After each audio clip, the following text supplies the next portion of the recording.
Good morning, students. Welcome to your English literature class. The topic for today's tutorial is I Know Why the Caged Bird Sings by Maya Angelou. Children, in the last video, we did the explanation of first three stanzas along with the meanings of difficult words and literary devices. Today, we shall continue with the remaining three stanzas. So students, by the end of this video, you will be able to explain the meanings of difficult words as used in the context of the poem. Explain third, fourth, and fifth stanzas in your own words.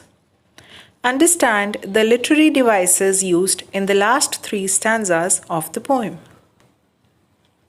Now children, open your book Treasure Trove on page number 28. Now let us continue with stanza number 4. Children, note down the meanings of difficult words on your book. Another breeze, another flight in another wind. Fat worms, good food to be had at will. Trade winds, strong winds that blow all the time towards the equator and to the west. So children, let's start with the reading of stanza number 4. The free bird thinks of another breeze, and the trade winds soft through the sighing trees. So children, there are two birds compared and contrasted in the poem, the caged bird and the free bird. The caged bird is a metaphor for the black American, whereas the free bird stands for a white person. The free bird, who has total freedom, can go on and can enjoy the sighing of trees. On the other hand, the caged bird, which is in rage, his wings are clipped and his feet are tied.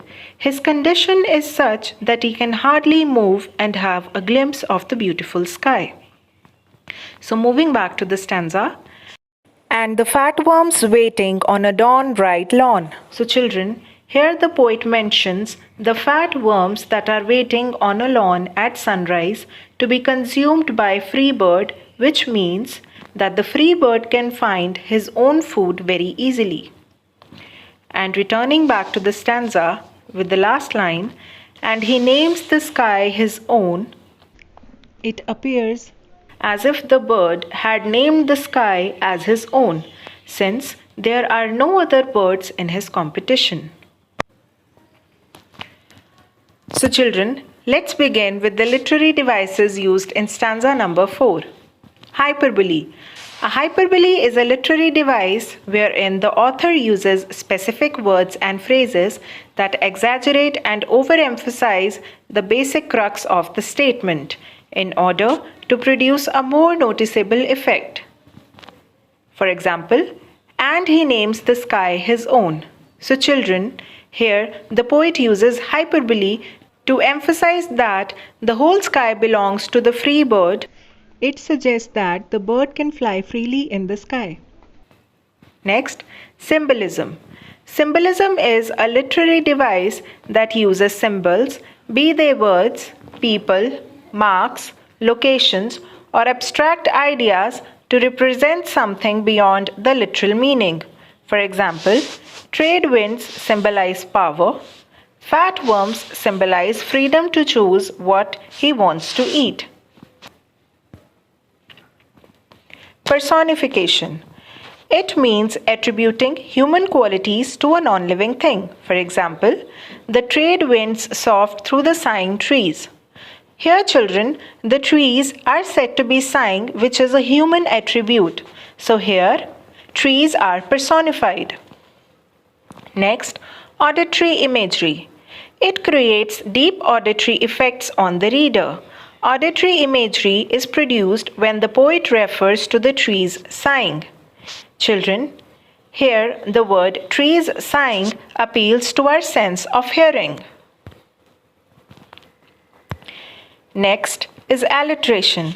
It is the close repetition of consonant sounds, usually at the beginning of words, as in, the free bird thinks of another breeze.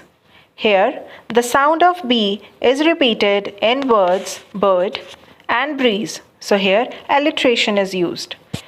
And in the next example, the fat worms waiting on dawn bright lawn. So children, here the sound of W is repeated in the words worms and waiting. So here, alliteration is used. Children, now open your Treasure Trove Workbook, Volume 1 at page number 110. Pay attention to the explanation of stanza number 4. This stanza takes us back to the free bird, making the difference between the two birds starkly clear. The free bird can think of another flight in another breeze and can enjoy the sighing of trees. He can find his own food. He can claim the full sky as his own.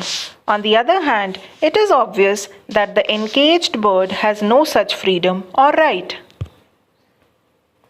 So children, now please note down the word meanings of stanza number 5 on your books. Grave of dreams, dreams that seem to be dead. Nightmare, bad dreams. Scream, cry out in fear.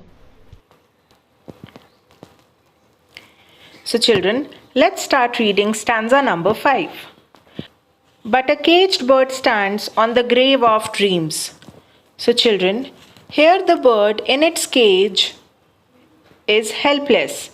The cage has now become the grave of his unfulfilled dreams. And moving back to the stanza, his shadow shouts on a nightmare scream. So children, here the poet describes the bird's cries, like the cries of someone having a nightmare, as his movements are restricted. His unfulfilled dreams have turned into nightmares. Moving back to the stanza, students, his wings are clipped and his feet are tied, so he opens his throat to sing. So once again, children, the caged bird sings of freedom, despite the fact that his wings are clipped and his feet are tied. It points out the unimaginable exploitation which the poet and her people went through. So children, let's start with the literary devices used in stanza number 5. Rhyme. There is no definite rhyme scheme that is followed in the poem, but there are a few lines that rhyme internally. For example, but a caged bird stands on the grave of dreams. His shadow shouts on a nightmare scream. So children, here the words dreams and scream rhyme with each other. Next is alliteration. It is the close repetition of consonant sounds, usually at the beginning of words, as in, his shadow shouts on a nightmare scream. So children, here the sound of sh is repeated. So here alliteration is used. Next is personification. It means attributing human qualities to a non-living thing. For example, his shadow shouts on a nightmare scream. So here children, the quality of shouting is attributed to a shadow. So here shadow is personified. Next is visual imagery. The poet has employed visual imagery to pictorially portray the situation. For example, caged bird standing on the grave of dreams. So children, this image appeals to our sense of sight. Next is auditory imagery. It creates deep auditory effects on the reader. Auditory imagery is produced when the poet refers to the shadow shouts on a nightmare scream. So children, this image appeals to our sense of hearing. Now children, let's read the explanation of stanza number 5. There is again a shift to the encaged bird and his helplessness. The bird in the cage stands on the grave of his unfulfilled dreams. As his movements are restricted, he can only cry out like one who has had a nightmare. This is a frightening image. A person without freedom can only act abnormally, for the state of captivity is abnormal. So children, here the last line, a person without freedom can only act abnormally, for the state of captivity is abnormal, means that A person who is enslaved will not act like other human beings. He will shriek and shout in his state of captivity. So he acts abnormally because keeping somebody imprisoned is also an abnormal act. So children, now note down the word meanings of stanza number 6 in your books. Trill, shrill, quiver. Longed, desired. Things unknown, strange things or incidents. On the distant hill, far away, remote area. Children, let's start with the reading of stanza number 6. The caged bird sings with a fearful trill of things unknown but longed for still, and his tune is heard on the distant hill, for the caged bird sings of freedom. So children, this stanza is a repetition of third stanza which emphasizes the distressing condition of the caged bird. His wings are clipped, feet are tied, but his throat is not choked, yet he chooses to sing, as this is the only freedom available to him. His song is heard far and wide, so his desire for freedom and equality cannot be ignored. In other words, the poet feels that the voice of African Americans who are fighting for equality cannot be suppressed.